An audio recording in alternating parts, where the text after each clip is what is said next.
ভেতরে থাকা গেল না, তাই এদের বাড়িতে এসে বারান্দায় বসে আছি।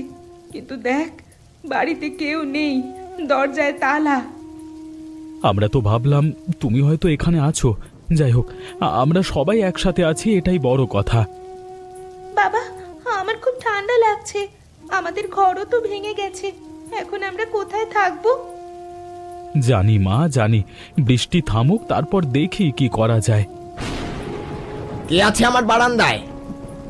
আরে পলাশ, আমাদের ঘরের চাল উড়ে গেছে, তাই একটু আশ্রয়ের জন্য এখানে বসে আছি। তাই বলে আমার বাড়ির বারান্দায় এসে বসতে হবে? জায়গাটা কেমন নোংরা হয়ে আছে। ভাই, ভাই খুব বিপদে পড়েছি।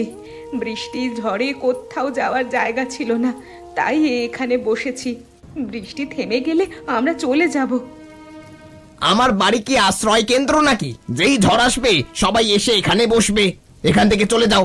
আমার পাকা বাড়িতে যাকে তাকে আশ্রয় দিতে পারি না। তাছাড়া কুসুম শুনলে খুব রাগ করবে। বাড়ির বাইরে মানুষ প্রবেশ করাও পছন্দ করে না। বাবার বাড়ি গেছে।